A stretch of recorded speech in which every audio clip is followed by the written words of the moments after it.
नमस्कार। आज बात करेंगे किस प्रकार 1971 में भारत पाकिस्तान युद्ध में पाकिस्तान के 90,000 सैनिकों ने भारत के सामने आत्मसमर्पण किया था और किस प्रकार रूस ने पूरी दुनिया को यह संदेश दिया था कि भारत को अगर आंख उठा के देखा तो आपको तीसरे विश्व युद्ध की तैयारी करनी होगी। साथ ही किस प्रकार रूस ने भारत की दोस्ती के चलते पूरी दुनिया से दुश्मनी की थी। साथ ही हम ये भी जान लेंगे कि वाकई में क्या भारत के ऊपर चाइना का कुछ क्षेत्र पर कब्जा है। साथ ही ये भी जान लेंगे कि भारत और पाकिस्तान की सीमा का जो विवाद है वो हमेशा से क्यों चलता आ रहा है। दोस्तों, हम शुरुआत करते हैं हमारे भारत देश के नाम से। हमारे भारत देश का नाम भारत क्यों पड़ा? हमारे भारत में एक महान सम्राट हुए जिनका नाम था राजा दुष्यंत। इनके एक महान पुत्र थे जो चक्रवर्ती सम्राट जिनका नाम था भरत। इनके नाम पर भारत देश का नाम भारत पड़ा। भारत देश का जो राष्ट्रगान है जनगण मन अधिनायक जय है, यह रविंद्रनाथ टैगोर के द्वारा दिया गया है। साथ ही जो भारत का राष्ट्रीय वृक्ष है यह है बरगद है। हम शुरुआत करते हैं दोस्तों भारत और पाकिस्तान के क्षेत्रफल की तुलना के आधार पर। सबसे पहले हम शुरुआत करते हैं कि भारत का जो क्षेत्रफल है वह है 32,87,263 वर्ग किलोमीटर। 32,87,263 वर्ग किलोमीटर के क्षेत्रफल पर हमारा भारत विस्तृत है। लेकिन पाकिस्तान का जो क्षेत्रफल है वह है 8,81,913 वर्ग किलोमीटर है। साथ ही हम यह देख सकते हैं सीधा सीधा कि जो भारत है हमारा वह पाकिस्तान से 4 गुना बड़ा है। और हम बात करें कि भारत की जो जनसंख्या है वह 125 करोड़ है, लेकिन पाकिस्तान की जो जनसंख्या है वह मात्र 20 करोड़ जनसंख्या है। देखिए, भारत का जो आकार है वह पाकिस्तान से 4 गुना ज़्यादा है, लेकिन फिर भी पाकिस्तान भारत की बराबरी करते हुए बाज नहीं आता है और उसके बाद भी आतंकवादी गतिविधियों को अपनाता है। यह रिश्ता क्या कहलाता है, यह जानने के लिए हमको चलना पड़ेगा। जब हमारे देश में स्वतंत्रता संग्राम चल रहा था, जब भारत आज़ादी की लड़ाई लड़ रहा था और अंग्रेज़ों या ब्रिटिश संपत्ति या हम बात करें जो हमारे जो ब्रिटिश थे, जो अंग्रेज थे, इनका अंतिम समय जब भारत में चल रहा था उस समय की हम बात करते हैं। थोड़ी देर के लिए उधर हमको जाना पड़ेगा। हम शुरुआत करते हैं कि जब भारत आज़ादी के लिए लड़ रहा था तो उस समय भारत में प्रमुख 2 दल थे जो राजनीतिक दल थे। पहला आपकी कांग्रेस और दूसरा मुस्लिम लीग। जो मुस्लिम लीग थी इसके अध्यक्ष जो थे वो थे मोहम्मद अली जिन्ना। कौन थे इसके मुस्लिम लीग? मोहम्मद अली जिन्ना। और इनका कहना था कि हर हाल में भारत से पाकिस्तान को पृथक किया जाना चाहिए और पाकिस्तान में मुस्लिम समाज के लिए या मुस्लिम संप्रदाय के लिए एक स्वतंत्र राष्ट्र का निर्माण किया जाना चाहिए। लेकिन जो कांग्रेस थी इसे हर हाल में भारत की आज़ादी चाहिए थी कांग्रेस से। इसके बाद कुछ भी हो उसको कोई फ़र्क नहीं पड़ता, लेकिन सबसे पहले उसको भारत की आज़ादी बहुत ही अनिवार्य थी। उस समय भारत जो आज़ाद होने वाला था उस आज़ादी की प्रमुख योजना थी माउंटबेटन योजना, जो ब्रिटिश के अंतिम वायसराय थे जिनका नाम था लॉर्ड माउंटबेटन। इनके द्वारा यह योजना लाई गई थी। इस योजना में भारत को आज़ाद करने की सीधी सीधी बातें लिखी थी और भारत आज़ाद होने के पहले हमारे जो मोहम्मद अली जिन्ना जो मुस्लिम कमेटी या हम बात करें मुस्लिम लीग के अध्यक्ष थे, इनके द्वारा लगातार यह जिद की जा रही थी कि भारत को हटाकर या भारत के अलावा भी एक दूसरा राष्ट्र भारत से ही काट कर बनाया जाए जो केवल मुस्लिम संप्रदाय के लिए हो, जो मुस्लिम बाहुल्य क्षेत्र हो, जहां केवल मुस्लिमों का आना सही हो, बाकी अन्य धर्म या अन्य हम बात करें रीति रिवाजों के लोग वहां पर ना आए। सबसे पहले देख लीजिए कि जो लॉर्ड माउंटबेटन थे यह एक अंग्रेज थे और ये तो चाहते ही थे कि हमारे जाते जाते हम भारत के टुकड़े जितने टुकड़े हो सकें उतने टुकड़े करके जाएं। लेकिन देखिए 1946 में चुनाव हुए, इन सब चीज़ों के चलते चुनाव हुए जिसमें कांग्रेस और मुस्लिम लीग दोनों आमने सामने थी। और इस 1946 के चुनाव में यह साफ साफ हमको देखने को मिला, क्या देखने को मिला? धार्मिक राजनीति। कैसे धार्मिक राजनीति? कि यहाँ पर मोहम्मद अली जिन्ना ने साफ साफ बोला था कि अगर आपने मुझे वोट दिया, जितने भी मुस्लिम संप्रदाय के लोग थे उनसे कहा गया था कि अगर आपने मुझे वोट दिया तो वह वोट मुझे नहीं मिलेगा, सीधा सीधा वह वोट पाकिस्तान को मिलेगा और पाकिस्तान एक स्वतंत्र राष्ट्र, मुस्लिम राष्ट्र होगा जहां पर केवल मुस्लिम रहेंगे। अभी देखिए इसके बाद क्या हो जाता है, जो हमारी कांग्रेस थी इसका मानना था कि भारत एक धर्मनिरपेक्ष राष्ट्र है, यहाँ पर मुस्लिम, सिख, ईसाई, हिंदू सभी धर्म आसानी से रह सकते हैं और किसी को किसी प्रकार की कोई समस्या नहीं होगी। देखिए जो जिन्ना थे, जिन्ना ने सीधा सीधा क्या कहा था कि आप हमें वोट देंगे तो हमको ये लगेगा कि आपने किसको वोट दिया है, पाकिस्तान को, और रियल में यही बात हुई। देखिए अलग पाकिस्तान की मांग की जाने लगी, माउंटबेटन ने भारत के 2 टुकड़े करवा दिए। अभी देख लीजिए 2 टुकड़े किस प्रकार हो गए। 15 अगस्त के दिन जब भारत आज़ाद हुआ तो 15 अगस्त की आधी रात में पाकिस्तान भी भारत से अलग हो गया। देखिए ये आपका जो दिख रहा है, ये इतने एरिया पे पूरा आपका भारत फैला हुआ है, ये इतने पूरे एरिया पे आपका भारत फैला हुआ है। लेकिन ये जो आपको एरिया दिख रहा है, ये जो मेरा पेन चला रहा हूँ मैं, ये वाला जो आपको एरिया दिख रहा है, ये वाला, ये किसका क्षेत्र है? ये पाकिस्तान का क्षेत्र है। और साथ में ये वाला जो एरिया है ये भी पाकिस्तान को दिया गया। तो पाकिस्तान को 2 भागों में बांटा गया। देखिए पाकिस्तान का ये वाला जो पार्ट था, ये पार्ट सी, और ये वाला जो पार्ट था, ये पार्ट का नाम क्या था? बी। लेकिन ये बीच में जो था ये हमारा भारत था, और ये कौन सा पार्ट था? Part A. तो इस प्रकार भारत के 2 टुकड़े कर दिए गए, जो एक भारत और पाकिस्तान में तोड़ दिया गया। और पाकिस्तान के कितने भाग थे? 2, पार्ट बी और पार्ट सी, और पार्ट ए कौन था? हमारा भारत। तो ये इतना इलाका और ये छोटा सा इलाका जो आप देख रहे होंगे, ये पाकिस्तान था। इस पाकिस्तान को पूर्वी पाकिस्तान एवं इस पाकिस्तान को पश्चिमी पाकिस्तान के नाम से जाना जाता था। देखिए पाकिस्तान का विभाजन जब हुआ, कब हुआ? 15 अगस्त के दिन हमारा भारत आज़ाद हुआ। लेकिन 15 अगस्त की मध्य रात्रि में पाकिस्तान ने स्वतंत्र राष्ट्र की घोषणा कर दी, और स्वतंत्र राष्ट्र अलग अलग अपना डेरा अलग कर लिया इसने भारत से। अब हम बात करते हैं जो पाकिस्तान जो बटा हुआ था, यह पार्ट बी एवं पार्ट सी में बटा हुआ था। अब देखिए पाकिस्तान के जो पहले राष्ट्रपति थे वो वही बने जिन्होंने पाकिस्तान को अलग करने की मांग की थी, जिनका नाम था मोहम्मद अली जिन्ना। अब हम बात करें यहाँ के जो प्रधानमंत्री बने, पहले प्रधानमंत्री वो बने आपके लियाकत अली। अब हम बात करते हैं यहाँ पाकिस्तान का जो राष्ट्रगान है यह है पाक सरजमी। पाक सरजमी किसने लिखा था? यह लिखा था हफीज जालंधरी नाम के व्यक्ति ने, जो कब अपनाया गया? ये सन 1954 में पाकिस्तान में अपनाया गया। साथ ही हम बात करें पाकिस्तान का जो पशु है वह है मारखोर, या जिसे मारखोर के नाम से भी जाना जाता है। यह एक बहुत तेजी से विलुप्त होती हुई प्रजाति है, अभी ये बहुत जल्दी यह विलुप्त हो जाने वाली है। पाकिस्तान की बात करें तो पाकिस्तान का जो नाम दिया था वह कैम्ब्रिज यूनिवर्सिटी के एक होनहार विद्यार्थी, जिसका नाम क्या था? रहमत अली के द्वारा पाकिस्तान नाम दिया गया था। और ये कब दिया गया था? 1933 में। हम बात करें पाकिस्तान के नाम का अर्थ क्या है, तो पाकिस्तान के नाम का अर्थ है पवित्र लोगों की भूमि। अब हम बात करते हैं अमीर उद्दीन किदवई के नाम। क्या नाम है इनका? बोलते नहीं बन रहा मुझसे। अमीर उद्दीन किदवई के जो नाम के जो व्यक्ति थे, इन्होंने वहाँ के जो पाकिस्तान का जो झंडा था इसका डिजाइन तैयार किया था। और 1956 में यहाँ का संविधान लागू हुआ था। पाकिस्तान का संविधान 1956 में लागू हुआ था। अब हम बात करते हैं पाकिस्तान जो है हमेशा से असंतुष्ट रहा है। असंतुष्ट क्यों रहा है? कि आप देख रहे होंगे ये जो पाकिस्तान है आपका, ये पाकिस्तान हमेशा प्रयास करता रहता है कि ये एरिया आपका कौन सा एरिया है? जम्मू कश्मीर वाला। ये एरिया कौन सा एरिया है? जम्मू कश्मीर वाला एरिया है। और पाकिस्तान हमेशा से प्रयास करता रहा है कि ये जम्मू कश्मीर वाला क्षेत्र उसे मिल जाए। पाकिस्तान का कहना है कि जम्मू कश्मीर के बिना मैं अधूरा हूँ, और जम्मू कश्मीर को वो इसलिए ज़्यादा चाहता है क्योंकि जम्मू कश्मीर भारत का स्वर्ग है, और जम्मू कश्मीर को पाकिस्तान भी स्वर्ग मानता है। साथ ही पाकिस्तान का ये कहना है कि यहाँ से जितनी भी नदियाँ जाती हैं वह पाकिस्तान में जाती हैं जम्मू कश्मीर होते हुए। जैसे हम बात करते हैं झेलम, चिनाब, रावी, सतलज, ब्यास, ये सभी नदियाँ जो पाकिस्तान जाती हैं, ये पाकिस्तान जाने वाले जो नदियाँ हैं वो जम्मू कश्मीर वाले मार्ग से होते हुए जाती हैं। इसलिए पाकिस्तान हमेशा से प्रयास करता आ रहा है कि यह जम्मू कश्मीर वाले क्षेत्र पर अधिकार कर ले। इसके पीछे बहुत बड़ी कहानी है। देखिए सबसे पहले हम क्या बात करेंगे? सबसे पहले हम बात करेंगे जब पाकिस्तान स्वतंत्र राष्ट्र बन चुका था तो यहाँ ये वाले भाग पर हिंदुओं की अधिकता थी, लेकिन ये वाले भाग पर किसकी अधिकता थी? मुस्लिमों की अधिकता थी। और ये वाले भाग पर किसकी अधिकता थी? मुस्लिमों की अधिकता थी। देखिए जितने मुसलमान पाकिस्तान में नहीं थे उससे ज़्यादा मुसलमान भारत में थे, क्योंकि भारत के जो मुसलमान हैं वो प्योर भारतीय हैं। बात समझने का प्रयास कीजिएगा। जो पाकिस्तान के मुस्लिम थे, पाकिस्तान के मुस्लिमों ने यहाँ पर रहने वाले हिंदुओं को बहुत बुरी तरीके से मारा, और ऐसे ही क्या हुआ कि पाकिस्तान के जो रहने वाले हिंदू थे उनको भारत की तरफ भगाने का प्रयास किया।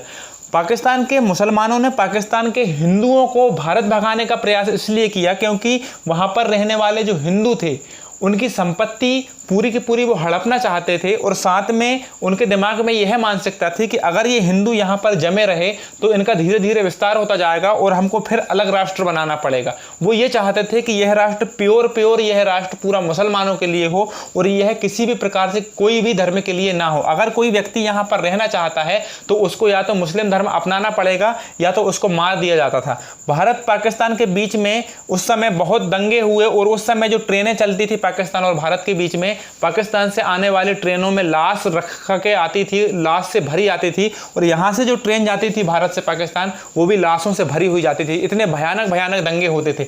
अब हम बात करते हैं कि जब पाकिस्तान अलग हुआ, हमारे भारत से जब पाकिस्तान अलग हुआ, तो उस समय भारत के ऊपर जो कर्ज था, भारत के द्वारा कहा गया था कि तुम अलग तो हो रहे हो लेकिन जो कर्ज है वो हमको मिलकर पटाना पड़ेगा। पाकिस्तान ने अलग होने के बाद मना कर दिया कि भैया कौन सा कर्ज, मैं तो अलग एक राष्ट्र हूं, मैं अलग एक देश हूं, मुझे आपके किसी भी कर्ज से कोई मतलब नहीं है। लेकिन फिर क्या हुआ, पाकिस्तान ने क्या बोला कि आपने हर चीज का बंटवारा मुझे कर दिया है, लेकिन आपके जो रक्षा संसाधन है, जैसे आपके जहाज हो गए, जैसे आपके जो विमान हो गए, इन सभी का बंटवारा आपने मुझे क्यों नहीं किया है। तो देखिए, पाकिस्तान ने भारत से 55 करोड़ रुपए की मांग की संसाधन के बंटवारे के चलते। भारत ने बोला हम तुमको 55 करोड़ रुपए देंगे, लेकिन कब देंगे कि जब भारत के ऊपर जो कर्ज है उसका आधा कर्ज आपको देना पड़ेगा, तब हम आपको 55 करोड़ रुपए देंगे। देखिए क्या होता है कि एक परिवार है, एक परिवार का एक मुखिया है, उसकी 2 संतान है। अगर उस मुखिया ने कर्ज लिया है और कर्ज लेने के बाद अपने घर को आगे बढ़ाया है, लेकिन उसकी दोनों संतान अगर अलग अलग हो जाएंगी तो कर्ज तो मुखिया को पटाना पड़ेगा, और जो दोनों संतान अलग हो जाएंगी वो अपना अपना हिस्सा लेकर अलग होंगी। तो जो मुखिया ने इतना कर्ज लिया है वो कहां से अपना कर्ज पटाएगा। तो कहने का मतलब दोनों संतानों को पैसा देना चाहिए और मुखिया को भी पैसा मिला के कर्ज पटाना चाहिए। यही भारत का भी मतलब था कि भैया देखो आपको कर्ज पटाने में अपनी हिस्सेदारी बतानी चाहिए, लेकिन पाकिस्तान ने मना कर दिया। फिर क्या हुआ, पाकिस्तान लगातार यह रोना रोते रहा कि मुझे पैसा चाहिए, मुझे पैसा चाहिए। तो उस दौरान क्या हुआ, हमारे जो महात्मा गांधी जी थे, आज़ादी के समय देखिए महात्मा गांधी जो थे, इन्होंने जवाहरलाल नेहरू और पटेल से बोला कि भैया देखिए आप उसको पैसे दे दीजिए पाकिस्तान को 55 करोड़ रुपए, मुझे शांति चाहिए, मुझे किसी भी तरह की कोई हिंसा नहीं चाहिए, क्योंकि हिंसा बहुत भयानक तरीके से चल रही थी, लोग लगातार काटे जा रहे थे, मारे जा रहे थे, बहुत ज़्यादा तरीके से हिंसा चल रही थी। तो इस हिंसा से बचने के लिए महात्मा गांधी ने बोला अरे ठीक है 55 करोड़ की बात है, उसको 55 करोड़ रुपये दे दीजिए, उसको शांत कर दीजिए। तो पंडित जवाहरलाल नेहरू और पटेल, सरदार वल्लभ भाई पटेल, जो एक मेरी नज़रों में तो क्या पूरे विश्व की नज़रों में ये एक वाकई में एक लोह पुरुष है। हम बात कर रहे हैं सरदार वल्लभ भाई पटेल की, ये बहुत उच्च हम बात करते हैं स्वभाव के धनी हैं। सरदार वल्लभ भाई पटेल और पंडित जवाहरलाल नेहरू ने साफ मना किया था कि हम उनको पैसे नहीं देंगे, लेकिन महात्मा गांधी के कहने पर 55 करोड़ रुपए पाकिस्तान को भिजवाए गए, जिसके कारण पाकिस्तान ने अपनी जो सेना है उसको मजबूत किया, और इस पूरे पाकिस्तान ने सेना को मजबूत करके भारत पर आक्रमण करने की नीति अपनाई। अब बात करेंगे, देखिए अब आज़ाद हो चुका था हमारा भारत, पाकिस्तान भी अलग हो चुका था, लेकिन इस समय भी हमारे देश में, हमारे देश की हम बात कर रहे हैं, ये अपना भारत है, हमारे देश में 500 से ऊपर लगभग 565 ऐसी रियासतें थीं जो हमारे भारत के आज़ाद होने के बाद भी अभी भारत में नहीं मिली थी। लेकिन भारत में जैसे ही अखंड भारत राज्य की शुरुआत हुई या अखंड भारत की शुरुआत हुई, तो उस समय सरदार वल्लभ भाई पटेल ने सबसे पहले प्रारंभ किया देसी रियासतों को भारत में मिलाना। कहने का मतलब जैसे मान के चलिए यहाँ एक रियासत है जिसका नाम है हैदराबाद, तो यहाँ के हैदराबाद के एक नवाब होंगे या हैदराबाद के एक राजा होंगे। तो यहाँ के जो राजा थे उन राजा से कहा गया कि भैया हम भारत एक अखंड राज्य की निर्माण कर रहे हैं, एक अखंड देश का निर्माण कर रहे हैं, जिसको निर्माण करने के लिए आपका राज्य आप हमारे देश में विलय कर दीजिए। तो यह राजा मना करेगा या तो ये राजा हाँ करेगा। तो इस प्रकार 565 रियासतें थीं और सरदार वल्लभ भाई पटेल ने सबसे पहले शुरुआत की थी सभी देशी रियासतों से विनय करके उनको मनाकर भारत में मिलाने की। देखिए अधिकांश जो रियासतें थी उनने पहले ही हस्ताक्षर कर दिए थे विलय पत्र पर, वो खुद ही भारत से मिलना चाहते थे, क्योंकि सरदार वल्लभ भाई पटेल अपने आप में एक बहुत ही धनी व्यक्ति, धनी स्वभाव के व्यक्ति थे और कोई भी व्यक्ति इनका कहना नहीं मानता था। लेकिन देखिए कुछ ऐसी रियासतें थी जिनने भारत में मिलने से मना कर दिया। हमको उन रियासतों को पढ़ना है, एक हैदराबाद, जूनागढ़, भोपाल और कश्मीर। तो सबसे बड़ा मुद्दा इसमें कश्मीर का है और कश्मीर के ऊपर ही पूरी की पूरी कहानी टिकी हुई है। लेकिन हमको ये भी देखना है कि जो हैदराबाद है, हैदराबाद के साथ क्या कहानी हुई। देखिए हैदराबाद के बारे में हम बात करते हैं, हैदराबाद के बारे में हम बात करते हैं कि हैदराबाद जो है वो यहाँ कहीं पड़ता है और हैदराबाद के एक निज़ाम थे, हैदराबाद के एक निज़ाम थे और इन निज़ाम ने क्या किया, इन निज़ाम ने क्या किया, स्वतंत्र देश इस हैदराबाद को स्वतंत्र देश बनाने का फैसला लिया। इनके पास संदेश पहुंचाया गया कि भैया देखिए, आप स्वतंत्र देश मत बनाइए, आप भारत से मिल जाइए, आपको जो चाहिए वो हम देंगे, लेकिन आप अखंड भारत के निर्माण के लिए सहयोग कीजिए। तो इन राजा ने मना कर दिया, राजा ने मना कर दिया गया। भारत ने बोला कि आपके फैसला बदल लीजिए, आपका फैसला गलत है। अपील की भारत ने हैदराबाद से, हैदराबाद के जो नवाब थे वो नहीं माने। तो क्या हुआ, हैदराबाद भारतीय सेना भेजी गई, भारतीय सेना हैदराबाद भेजी गई। यहाँ पे फिर युद्ध हुआ। उस समय क्या चल रहा था, किसी भी प्रकार से साम दाम दंड भेद करके किसी भी रियासत को भारत में मिलाना था एक अखंड राज्य के निर्माण के लिए। तो देखिए क्या हुआ कि यहाँ पर सेना भेजी गई।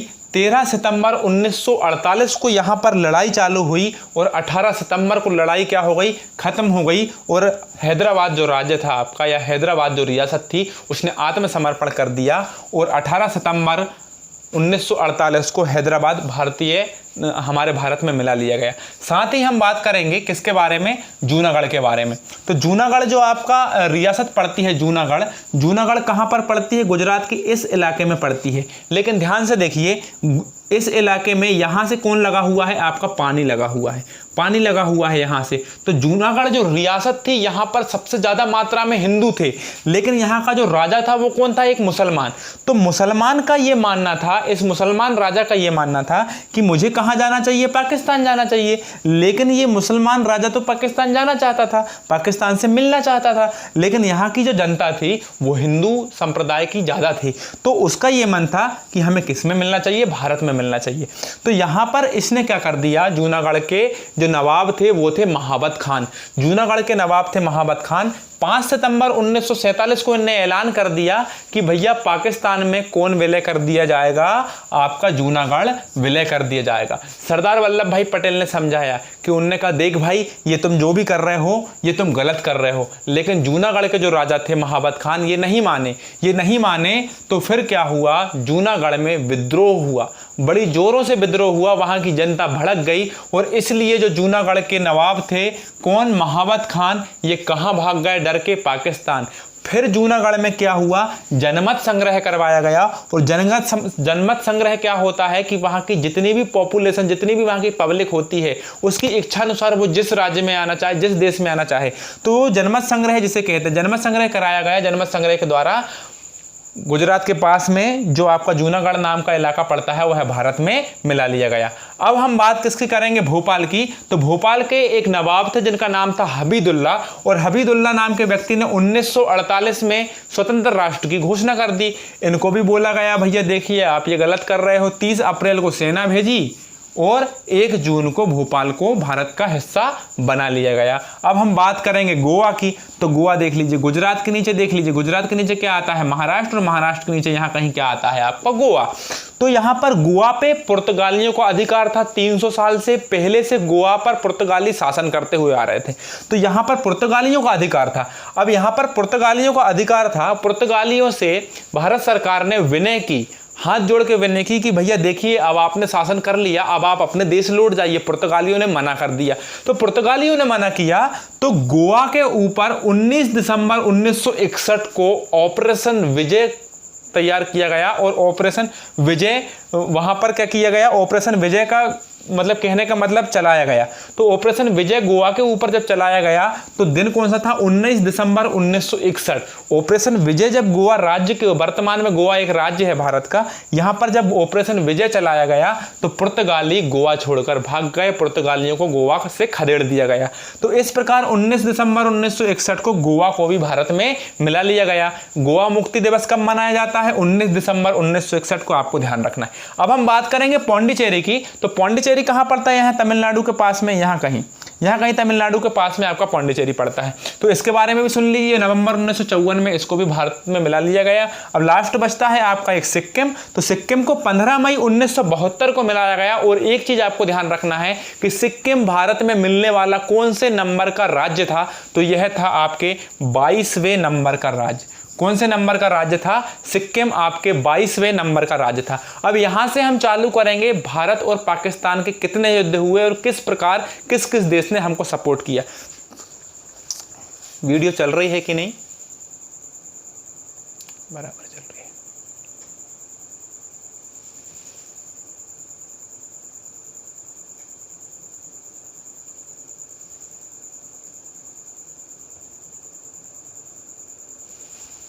देखिए, हम बात करेंगे 22 अक्टूबर 1947 को क्या हुआ। 22 अक्टूबर 1947 को क्या हुआ, प्लेस चल रही है।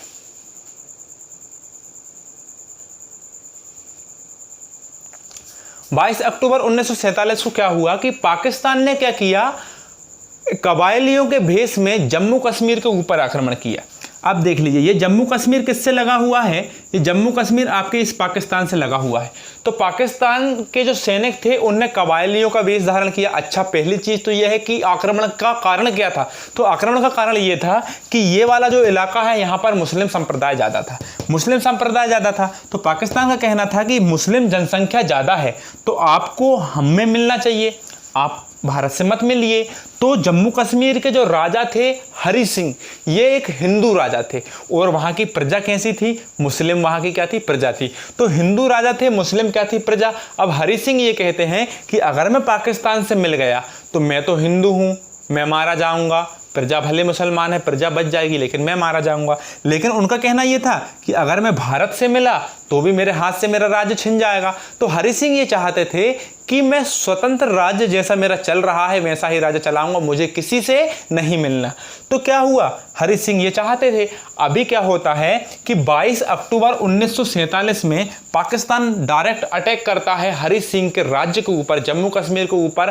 पाकिस्तान का पहला अटैक होता है 22 अक्टूबर 1947। अब इस दिन 22 अक्टूबर 1947 के दिन जब भारत के जम्मू कश्मीर राज्य के ऊपर, जम्मू कश्मीर अभी वर्तमान में केंद्र शासित प्रदेश बन गया है 31 अक्टूबर 2019 को, तो 2 केंद्र शासित प्रदेशों में तोड़ा गया है जम्मू कश्मीर को। देखिए, जम्मू कश्मीर के ऊपर जब पाकिस्तान अटैक करता है तो 2 दिन बाद 24 अक्टूबर को अटैक के 2 दिन बाद, 2 दिन तक लगातार अटैक करता रहता है। तो 2 दिन बाद यहाँ के जो राजा थे हरि सिंह, वो भारत को क्या देते हैं, संदेश भेजते हैं और कहते हैं कि भैया देखिए मुझे बचा लीजिए। तो भारत से वही बोला जाता है कि देखिए भैया क्या आप हमें मिलना चाहते हैं, तो ये बोलते हैं कि ठीक है भैया मैं आप में मिला दूंगा मेरी रियासत, लेकिन मुझे बचा लीजिए। तो भारत जो है 24 अक्टूबर 1947 को क्या कर लेता है, विलय पत्र पर हस्ताक्षर कर लेता है। अब विलय पत्र पर जब हस्ताक्षर हो जाते हैं तो उस समय फिर हमारे जवाहरलाल नेहरू के द्वारा जो क्या कर दिया जाता है, वहां पर सेना भेज दी जाती है। जब जम्मू कश्मीर में भारतीय सेना जाती है तो अब यहाँ पर गौर फरमाइएगा, जम्मू कश्मीर में जब भारतीय सेना पहुंचती है तो यहाँ पर पाकिस्तानी सैनिक लड़ रहे होते हैं और यहाँ से हमारी भारतीय सेना पहुंच चुकी होती है। भारतीय सेना के मन में बहुत जोश और उत्साह होता है। क्यों होता है, क्योंकि वो समझ चुकी है कि अब ये पूरा एरिया हमारा है, अब यहाँ पर हम डरने वाले हैं नहीं। साथ में कागज भी है जिस पर विलय पत्र पर हस्ताक्षर भी हैं। तो देखिए क्या हो जाता है, सेना, भारतीय सेना और पाकिस्तान सेना आमने सामने होती है और बहुत भयानक तरीके से युद्ध चल रहा होता है और बहुत लंबा युद्ध चल रहा होता है, मतलब कहने का मतलब बंद होने का नाम नहीं ले रहा था। तो क्या हुआ कि पाकिस्तानी सैनिकों को फिर भारतीय जो सेना थी वो लगातार पीछे खदेड़ते जा रही थी, क्योंकि पाकिस्तान सैनिक जो थे वो जम्मू कश्मीर में बहुत अंदर तक घुस चले आए थे। तो क्या हुआ था, भारतीय सेना लगातार इन सैनिकों को पीछे की ओर खदेड़ रही थी। उस समय क्या हुआ कि एक अमेरिका नाम का देश है, जो आपने जानते होंगे अमेरिका नाम के देश को, तो अमेरिका नाम के देश ने और किसने, आपके ब्रिटेन ने किसको बोला, जवाहरलाल नेहरू को फ़ोन लगाया और इनसे फ़ोन लगा के बोला कि भैया देखो इतना भयानक युद्ध चल रहा है, इतना भयानक युद्ध चल रहा है और इतनी ज़्यादा लड़ाई हो रही है, इसमें आपके देश को कितना नुकसान हो रहा है। अभी अभी तो भारत आज़ाद हुआ है और अभी अभी भारत आज़ाद हुआ है और पूरा पैसा तुम लड़ाई में लगा दोगे क्या, इस युद्ध को शांत करो। वैसे भी तुम्हारे पास विलय पत्र पर हस्ताक्षर हैं, सीधा यूएनओ चल जाओ। सीधे कहाँ चल जाओ, यूएनओ चल जाओ। तो यूनाइटेड नेशन ऑर्गेनाइजेशन, इसका मुख्यालय कहाँ है, न्यूयॉर्क में है। तो यहाँ पर क्या हो जाता है कि ब्रिटेन और अमेरिका मिलकर जवाहरलाल नेहरू के ऊपर प्रेशर डालते हैं, दबाव डालते हैं कि आप यूएनओ जाओ और यूएनओ जाके युद्ध विराम की घोषणा करवा दीजिए। तो वहाँ पर सबसे बड़ी गलती यहाँ पर ये हो जाती है जवाहरलाल नेहरू जी की, ये यूएनओ चले जाते हैं। भारतीय सेना से आदेश आता है कि नेहरू जी 3 दिन रुक जाओ, 3 दिन में पूरा का पूरा पाकिस्तान खाली कर देंगे, क्योंकि उस समय भारतीय सेना बड़े जोश में लड़ रही थी और भारतीय सेना ने पाकिस्तानी सेना को बहुत पीछे तक खदेड़ भी चुकी थी।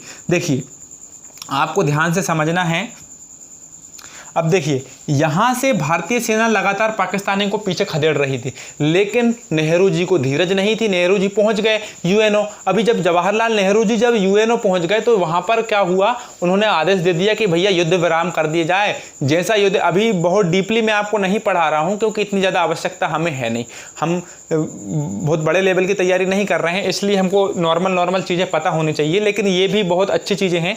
देखिए यहाँ से क्या हो जाता है कि जवाहरलाल नेहरू पहुंच जाते हैं यूएनओ, और यूएनओ में जाकर दे देते हैं कि भैया देख लीजिए पाकिस्तान हमको परेशान कर रहा है, हमारे पास विलय पत्र पर है और ये विलय पत्र पर हस्ताक्षर है हरि सिंह के, और ये राज्य वर्तमान में हमारा है। लेकिन यूएनओ क्या करता है कि जैसे हो वैसे ही रहिए, अभी युद्ध बंद कर दीजिए। तो उस समय यहाँ कहीं पाकिस्तान की सेना होती है, अभी इतना एरिया पूरा बचा हुआ होता है, यहाँ से उसको खदेड़ना हम खदेड़ नहीं पाते हैं, यहाँ तक हम यहाँ से हम पूरा खदेड़ चुके होते हैं यहाँ तक, तो इतना एरिया बच जाता है, इतना एरिया बच जाता है और यहाँ पर युद्ध विराम की घोषणा कर दी जाती है, जिसे हम पीओके कहते हैं। और इस पीओके पर जो भारत का क्षेत्र है, इस पर पाकिस्तान का अधिकार है। और इस प्रकार नेहरू जी की एक छोटी सी गलती के चक्कर में 13,297 वर्ग किलोमीटर का क्षेत्र हम गवा देते हैं। देखिए अब इस समय क्या होता है कि इस समय यहाँ पर जम्मू कश्मीर में शेख अब्दुल्ला नाम के व्यक्ति क्या कर रहे हैं, आंदोलन चला रहे हैं। जम्मू कश्मीर में शेख अब्दुल्ला नाम के व्यक्ति आंदोलन चला रहे हैं और आंदोलन में एक बहुत नए चेहरे बनकर ये उभरे हैं। अब यहाँ पर क्या हो रहा है कि जम्मू कश्मीर में देखिए अलग संविधान बनाया जाएगा। क्यों बनाया जाएगा? क्योंकि वहाँ के जो शेख अब्दुल्ला नाम के व्यक्ति हैं, अधिकांश जो प्रजा है, अधिकांश जो जनता है, उनका कहना मान रही है। तो वो भी बोल सकते हैं कि भैया अभी मैं प्रधानमंत्री बनूंगा यहाँ का। तो इसलिए क्या हुआ कि यहाँ का अलग संविधान बनाया गया और 26 जनवरी 1957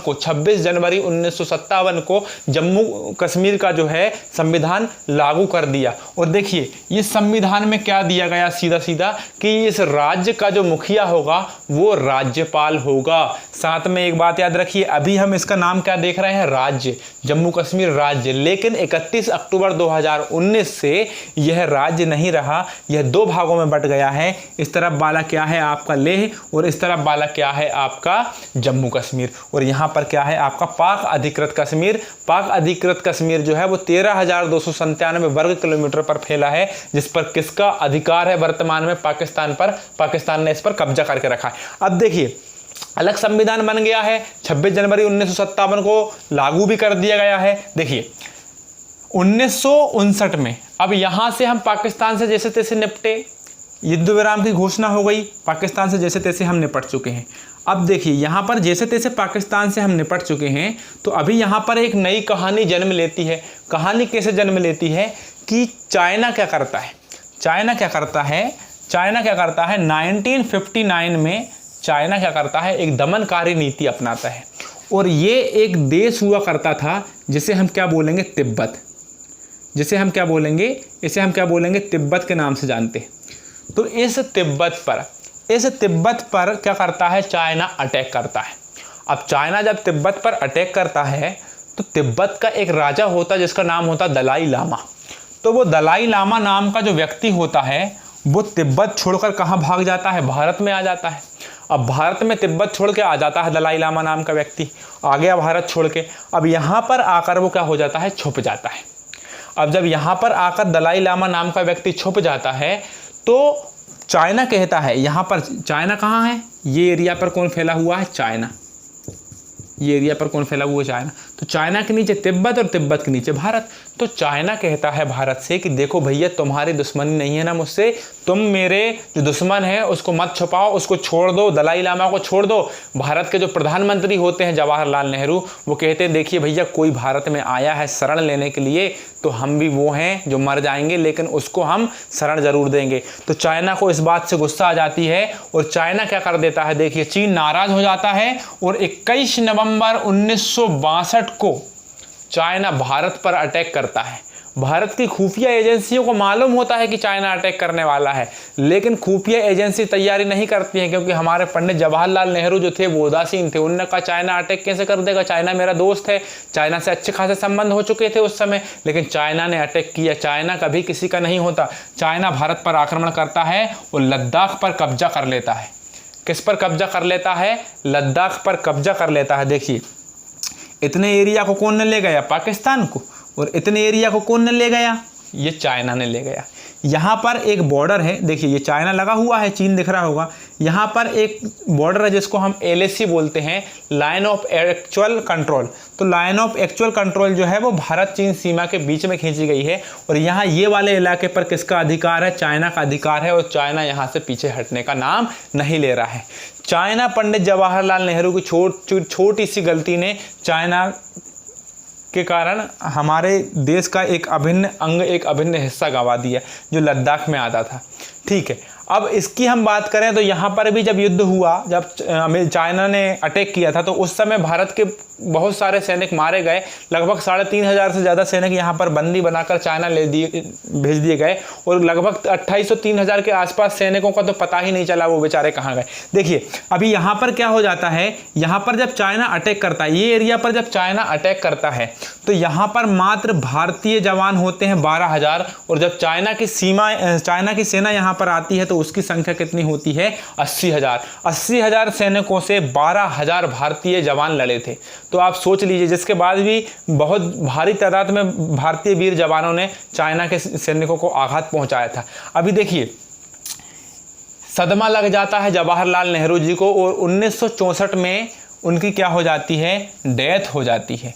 27 मई 1964 में जवाहरलाल नेहरू जी अंतिम सांस लेते हैं और 9 जून 1964 में लाल बहादुर शास्त्री भारत के प्रधानमंत्री बनते हैं। देखिए 27 मई 1964 में किसकी डेथ हुई? हमारे जवाहरलाल नेहरू जी स्वर्ग सिधार गए। उसके बाद 9 जून 1964 में लाल बहादुर शास्त्री का क्या हुआ?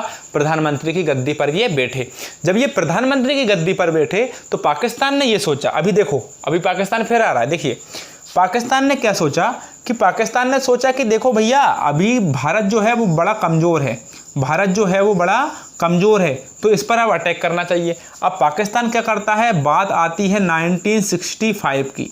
बात कब की आती है? 1965 की आती है। पाकिस्तान क्या करता है? भारत के ऊपर अटैक करता है। भारत के ऊपर अटैक करता है, क्यों करता है? कमज़ोर समझकर। लाल बहादुर शास्त्री की जब सरकार आती है, लाल बहादुर शास्त्री जब गद्दी पर बैठते हैं 1964 में, तो इस पाकिस्तान कमज़ोर समझकर भारत के ऊपर क्या कर देता है? अटैक कर देता है। लेकिन उस समय पाकिस्तान को सहायता किसने दी थी? तो चाइना और अमेरिका पाकिस्तान को क्या कर रहे थे? मदद कर रहे थे। जो पाकिस्तान हमारा अभी दोस्त बनता है, जो अमेरिका हमारा अभी दोस्त बनता है, उसने हमारे साथ बहुत सारे ऐसे कह सकते हैं ना कि विद्रोह कह सकते हैं, हम धोखे कह सकते हैं, धोखे किए हैं इसने हमारे साथ। देखिए अमेरिका की मदद से क्या करता है? 1965 में पाकिस्तान क्या करता है? हमारे भारत के ऊपर क्या कर देता है? अटैक कर देता है। भारत के ऊपर जब अटैक कर देता है, कौन कर देता है? भारत के ऊपर अटैक कौन कर देता है? पाकिस्तान। देखिए पाकिस्तान में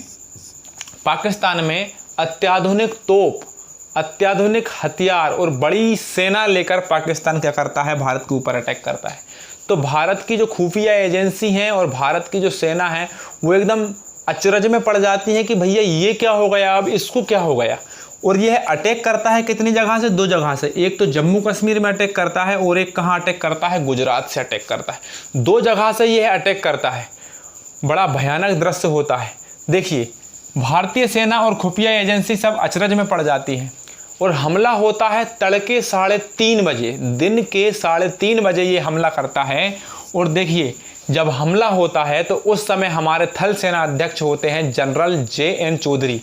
क्या बोलेंगे? जनरल JN चौधरी यहाँ के क्या होते हैं? थल सेना अध्यक्ष होते हैं। ये क्या करते हैं? एयर मार्शल अर्जन सिंह नाम के व्यक्ति, एयर मार्शल मतलब वायुसेना, तो वायुसेना के एयर मार्शल अर्जन सिंह नाम के व्यक्ति के कमरे में जाते हैं, इनसे कुछ वार्तालाप करते हैं। वार्तालाप करने के बाद कौन? JN चौधरी। कौन थे ये? थल सेना अध्यक्ष। थल सेना अध्यक्ष जनरल अर्जन सिंह के साथ में बातचीत करने के पश्चात भारत के जो रक्षा मंत्री होते हैं यशवंत राव, इनसे कहते हैं कि रक्षा मंत्री जी, यशवंत राव जी, अब एयर मार्शल अर्जन सिंह को वायुसेना से अटैक करने के लिए परमिशन दे दी जाए। तो क्या हो जाता है? वायुसेना के इस्तेमाल की मंजूरी दे दी जाती है और साथ में साथ में JN चौधरी जी ये भी बोलते हैं कि पाकिस्तान के सीमा के पार जाके पाकिस्तान को मार के वापस आ सके, ये भी हमको क्या चाहिए, मंजूरी चाहिए। तो ये भी यशवंत राव क्या करते हैं, ये मंजूरी भी दे देते हैं। 5:19 पर भारत के जो वेम्पायर विमान थे वो उड़ान भरते हैं और पाकिस्तान की जो सेना लगातार भारत पर अटैक कर रही थी 1965 में, उसको जाकर जितने भी उसके टैंक होते हैं, जो अत्याधुनिक टैंक होते हैं, जो उसने अमेरिका से खरीदे हैं, जो उसने चाइना से खरीदे हैं, पाकिस्तान के पूरे टैंकों को तबाह कर देती है। और अगले दिन क्या होता है, लाल बहादुर शास्त्री लाहौर पर मार्च करवा देते हैं, अपनी सेना को लाहौर पर अटैक करवा देते हैं। इस प्रकार पाकिस्तान बहुत बुरा हारता है और अमेरिका और चाइना को भी एक बड़ा झटका लगता है, एक बहुत आघात पहुंचता है कि देखो भारत ने हमारे द्वारा दिए गए हथियार तक को तोड़ दिया है। देखिए अब क्या हो जाता है, पाकिस्तान का बहुत बुरा हाल हो जाता है, अमेरिका चाइना के हथियार मिट जाते हैं। अब क्या हो जाता है, इस युद्ध का विराम होता है किस समझौते के अनुसार, ताशकंद समझौते के अनुसार।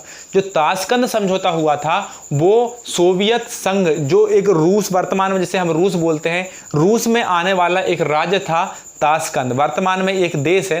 तो ताशकंद जो है, ताशकंद में एक समझौता हुआ भारत और पाकिस्तान का, और ये कहा गया कि भैया देखो आप हम पर आक्रमण नहीं करेंगे, हम आप पर आक्रमण नहीं करेंगे, और अगर आक्रमण होगा तो उससे पहले बातें होंगी और आमने सामने आकर लड़ेंगे, भारत पाकिस्तान के संबंध मजबूत बनाए जाएंगे, तुम हमारे कैदी छोड़ दो, हम तुम्हारे कैदी छोड़ देंगे, सारी चीज़ें इस प्रकार ये बता दी गई। अभी आगे क्या हो जाता है, देखिए आगे क्या हो जाता है, ताशकंद समझौते से जब लौट रहे थे लाल बहादुर शास्त्री जी, तो 11 जनवरी 1966 में इनकी क्या हो जाती है, मृत्यु हो जाती है। और तत्कालीन फिर कौन बनते हैं, हमारे प्रधानमंत्री इंदिरा गांधी, जो बहुत सक्षम प्रधानमंत्री थे। 24 जनवरी 1966 को ये गद्दी पर बैठती हैं प्रधानमंत्री जी की, और 24 मार्च 1977 तक यह प्रधानमंत्री रहती हैं। देखिए 24 जनवरी 1966 पर प्रधानमंत्री का पद संभाला और 24 मार्च 1977 तक ये प्रधानमंत्री के पद पर क्या रहीं, आसीन रहीं।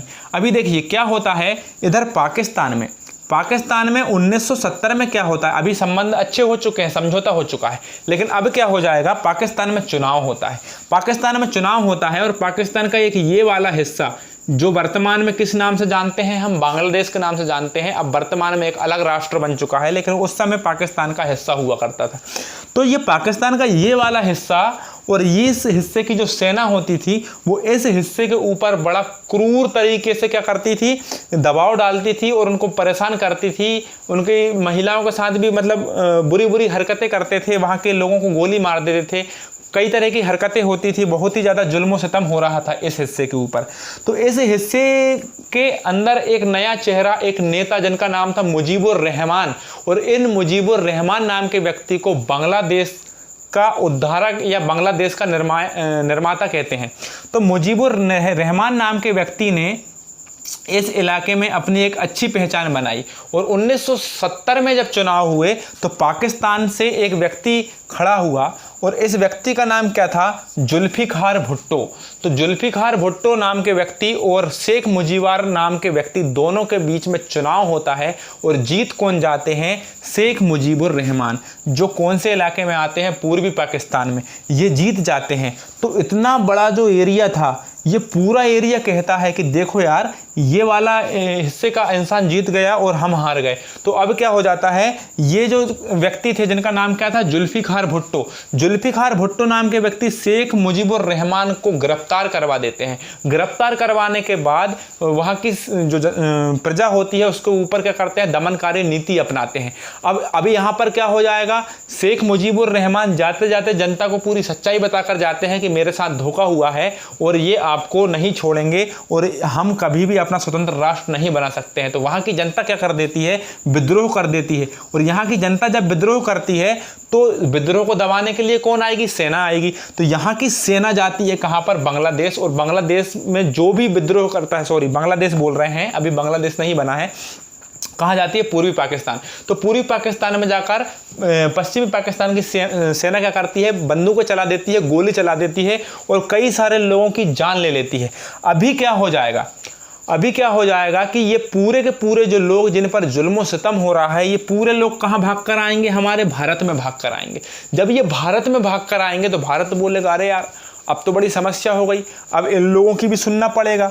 अब भारत बोलेगा देखो भैया शरणार्थी आए हैं, फिर वही बात आ गई, शरणार्थी आए हैं, सुनना तो पड़ेगा। अब इस समय यहाँ की जो प्रधानमंत्री थी, कौन थी? श्रीमती इंदिरा गांधी जी। तो इंदिरा गांधी जी ने बोला कि ठीक है भैया पाकिस्तान से बात करेंगे। इंदिरा गांधी जी ने मिलाया फ़ोन, लगाया फ़ोन पाकिस्तान को, पाकिस्तान से बोला देखो भैया आप जो पूर्वी पाकिस्तान के साथ कर रहे हो ये सही नहीं है, और पूर्वी पाकिस्तान को आप पृथक राष्ट्र घोषित कर दो, एक नया राष्ट्र बना दो, उसको आप अलग कर दो, उसको क्यों सता रहे हो? पाकिस्तान ने बोला देखो इंदिरा गांधी जी आप अभी थोड़े से है ना शांत रहिए, नहीं तो हम आपके ऊपर अटैक कर देंगे। बोला अच्छा, उनका अच्छा। पाकिस्तान क्या करता है? भारत के ऊपर अटैक कर देता है। तो अब क्या करता है पाकिस्तान? क्या करता है? भारत के ऊपर अटैक करता है, भारत के ऊपर अटैक करता है। और जब ये अटैक करता है पाकिस्तान भारत के ऊपर, तो इस समय देखिएगा, ध्यान से समझिएगा, इस समय पाकिस्तान का जो साथ देता है वो है अमेरिका साथ देता है। और अमेरिका जब इसका साथ देता है तो अमेरिका पूरे अत्याधुनिक हथियार पाकिस्तान की मदद में लगा देता है। देखिए 3 दिसंबर 1971 को पाकिस्तान क्या करता है? भारत के ऊपर आक्रमण करता है और भारत के ऊपर हमला कर देता है। जिस दिन ये भारत के ऊपर हमला करता है उसके पहले ही दिन राजपूत नाम का एक जहाज होता है समुंदर में, यहाँ कहीं जो ये कौन सा सागर लगता है आपका? अरब सागर। तो इस अरब सागर में राजपूत नाम का एक जहाज होता है, और राजपूत नाम का जहाज जो नेवी का जहाज होता है, भारतीय नेवी का जहाज होता है, भारतीय जल सेना का जहाज होता है, यह पाकिस्तान के सबमरीन को पहले दिन ही नष्ट कर देता है। पाकिस्तान बड़ा खुफिया जाता है, वह अमेरिका को फ़ोन लगाता है भैया आ जाओ, मर जाएंगे तब आओगे क्या? तो देखो तो क्या हो जाएगा, इस समय अमेरिका पूरे देशों को इकट्ठा कर लेता है। यूनाइटेड किंगडम, जिसको हम इंग्लैंड और वेल्स और कार्डिफ नाम के जो देश हैं, यूरोप की कंट्रीज हैं, ये यूके यूनाइटेड किंगडम जिससे बोलते हैं, इसकी राजधानी लंदन है, ये वाला देश, China, Italy, America, Ukraine, Saudi Arab, America, साथ में श्रीलंका, ये सारे के सारे देश भारत को ऊपर अटैक करने के लिए आगे आ जाते हैं। अभी क्या हो जाता है, जैसे ही ये अटैक करने के लिए आगे आते हैं तो अमेरिका चाइना से कहता है कि भैया देखो सबसे पहले तुम अटैक करो। तो पाकिस्तान और भारत की तो युद्ध यहाँ पर स्टार्ट हो चुका है, यहाँ पर चाइना अटैक करने वाला होता है। तो यहाँ पर जब चाइना अटैक करने वाला होता है उससे पहले इंदिरा गांधी जी क्या करती हैं? रूस से सहायता मांग लेती हैं। और 1971 में मैत्री नाम का एक समझौता हो चुका होता है। उस वक्त जो प्रधानमंत्री इंदिरा गांधी का एक बहुत अच्छा कदम था, मैत्री नाम के समझौते में रूस ने भारत की सहायता करने के लिए हर संभव प्रयास करने का वादा किया था।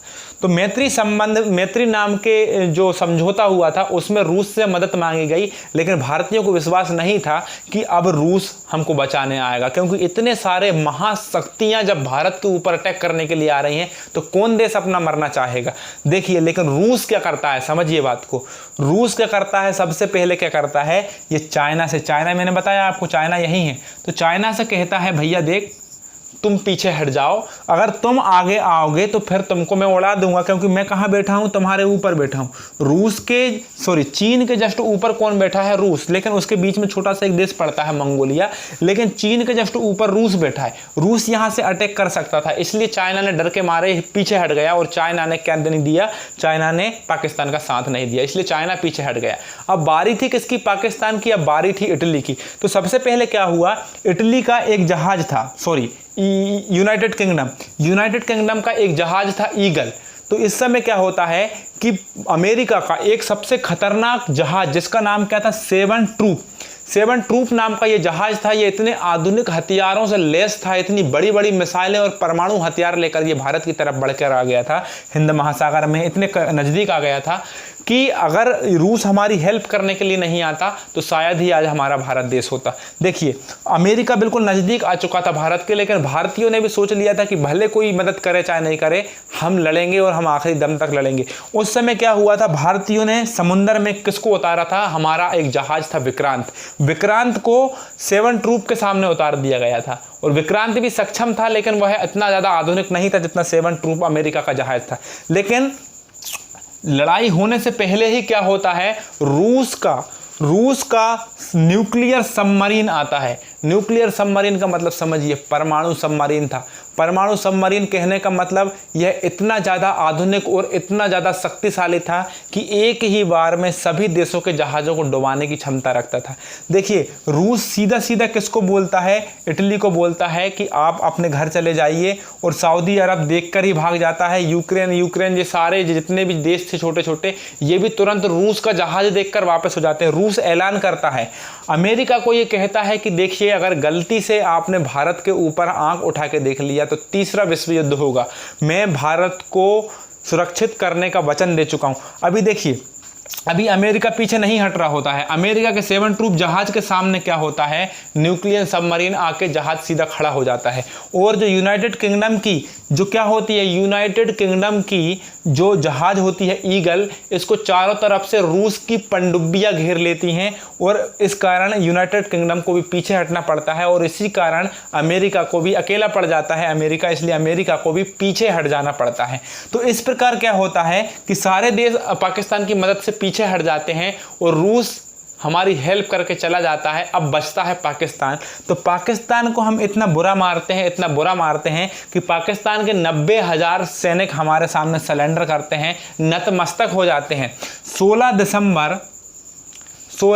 दिसंबर को इसीलिए विजय दिवस मनाया जाता है। और 1971 का ये जो युद्ध हुआ था, इस युद्ध का सबसे महत्वपूर्ण परिणाम क्या रहा था कि पाकिस्तान एक स्वतंत्र राष्ट्र बन गया था, एक स्वतंत्र राष्ट्र का निर्माण हुआ था। आज की क्लास में इतना काफ़ी है।